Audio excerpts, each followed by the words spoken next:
Welcome back to Sports Nation. Let's get right back to it with some topics, folks. Change of heart, if you will. Isaiah Thomas seems to be having one. IT, remember when he was traded to the Lakers, he was really adamant about not being a star. Yeah, he had said this to Sam Amick of USA Today. I'm not no sixth man, and I won't be a sixth man in the future. I just want everyone to know that, like clear as can be. But he has since backtracked on his comments, telling the LA Times yesterday he wouldn't rule out returning to the Lakers in a similar role, similar to what he has right now, folks. So he says, if things work out, I would love to be here.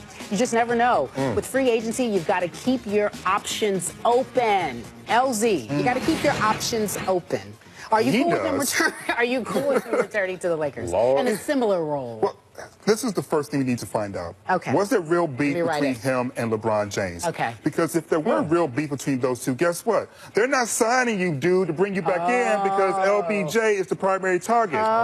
So we need to first figure that out. Second, we need to figure out if there's going to be money left over for you, because not only do we want LeBron James, we also want Paul George. What do you want, IT? So before you come in as some sort of super sub, we're going to want you to be cheap. Are you willing to be cheap? Probably not. So in other words, no, I don't see him here. No. There's a lot to juggle here because IT keeps giving us things to juggle. And that's what's unfortunate right now. He has done himself no favors in free agency. And this goes back to his Boston days. Let's be real. Wearing flip-flops with money on it, talking about, yo, I'm about to get my millions. No, you're not. Not in that respect. And then, obviously, the hip injury. Unfortunate, but that's a part of athletics. Then you go to Cleveland, beef it out with the best player on the planet, who's a facilitator first. That's kind of difficult to do. Then you come to the Lakers, first shot comes from your agent. He's not coming off the bench. Then he's like, I'll do what I got to do. Then he's like, I'm not a sixth man. But then he's like, you know what, in free agency, we'll figure this out. Maybe it's with the Lakers. The problem with this is he's a guy that sounds like he's unsettled because he knows the market has not given him the proper respect. Yeah, well, it's just dry. It's unfortunate. I do feel a little sorry for him. I do, definitely. I do feel sorry for him because at one point he was the man, and now here he is saying, I don't mind coming back in this role, something similar. It's really humbling. I felt bad for him initially when he first got traded. I was like, dang, Boston, how y'all going to do him like that? But he, just because there's a microphone doesn't mean... You ain't got to answer every question man. On every interview. Sometimes keep it close to the vest. Close to the vest, man. You got too much money at stake. Next up, folks, bet on yourself. Yesterday, Richard Sherman did exactly like that. Met with the Bay Area media for the first time to discuss why it was important for him to negotiate his own deal without an agent. Sherman faced criticism for signing a 3-year incentive-laden contract, but defended his rationale. Take a listen. Nice read. Well, the biggest misconception is that it's a bad deal. I think, you know, if you're comparing it to my last deal in Seattle, I had no money guaranteed. I'm coming off a ruptured Achilles. You know, what do I have? What security do I have there? With this deal, I get $5 million guaranteed, which is half of my other contract. I get the ability to make more than I could. And that's really all that I wanted. And I play at the level that I'm capable of. I feel security in the upcoming years, and I feel comfortable with that. And I'm great with that.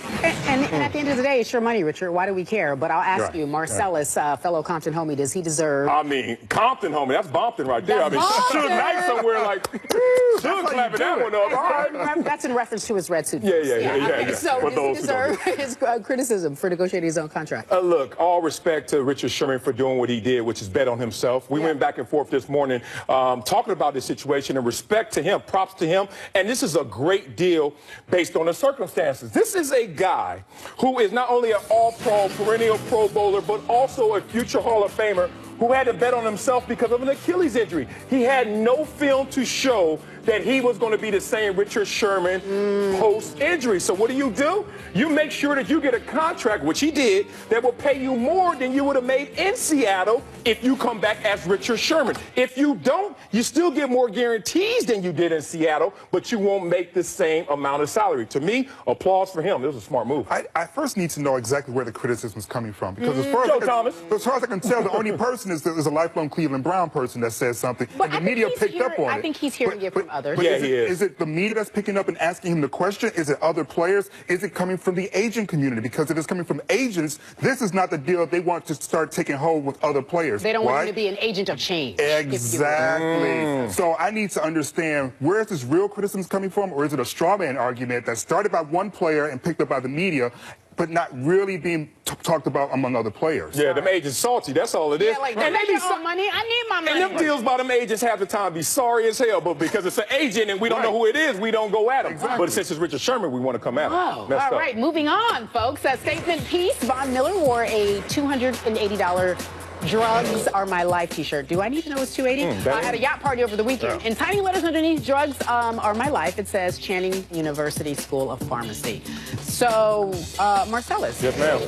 Bad luck for him to wear that shirt or not at all? Not what it says, but how much it costs. Venice Beach got those all day, $5, bro. $280? $280. God, Yeah, that's that rough material, though. You know, It doesn't shrink when you wash it. It must be Supreme or something like that. You know, the Supreme $280, Yeah. $5 ass t-shirt. Let me say this. I don't like when people use this against athletes, public figures, when they're like, oh, in the private sector or in your privacy in your own life, you can do something like this. Sure. But then when you become an athlete, this whole role model extended becomes excessive, and then we get too sensitive of moments like this. To me, not a problem at all. The man's enjoying his life and doing his job. Is it more of a problem because he did have a PED issue some years ago? Is that a bad look? Is that the person on the other side of the fence argument? Because for me, I don't see an issue with this. I mean, as far as concerned, let he or she who hasn't drank a beer throw a stone. Because that is a drug, right? So I'm sitting here, I'm like going, this fake Puritan attitude that we tend to have when it comes to athletes, but in our personal lives, we're just like,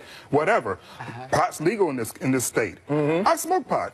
I'm not afraid to say it. It's not my life. I guess not. You just said it's not my life, but I'm not going to sit here and pretend as if, oh, my God, this athlete should never do X, Y, and Z, while in my personal life, I'm drinking it. What are you doing, man? I'm just making sure. Me too, man. Me too. What you doing? It's legal. It's legal. But you know what's crazy? This is true. This is the same thing that happens.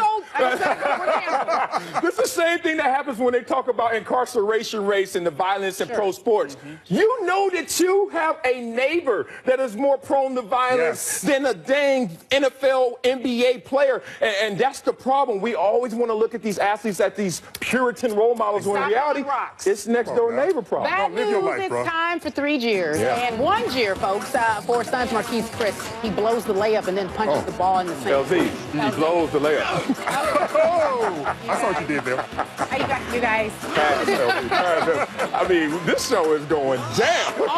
It ain't my fault. Don't blame it on me. Did I do that? 2 jeers for the Rockets. Clint Capella. Finish that taper off, young man. Yeah, right. And gets called for the inbounds violation. Oh, this was funny. In the moment, he was like, Did he try to get to the locker room with the Clippers, too? Yeah. Oh, yeah. Same dude. All right, 3 cheers for the Celtics. Jason Tatum gets in. Oh, no, not the Rook. Yeah, the Rook. Yeah. He gets hit in the downtown business district area. The pelvic contusion again? Another pelvic. I'm contusion in form. Hey, contused. what did the 4 fingers say to them? Westbrook can do no wrong, in my opinion, so that's his fault. He should have paid attention. Using anyway. Meanwhile, coming up, folks, we just talked about him earlier. Aaron Baines needed to tie his shoe in the middle of the game, but for whatever reasons, it took about an hour. He needs some Velcro and some Pro Wings. He needs some Pro Wings. Right, remember Pro Wings is for? Someone is coming to destroy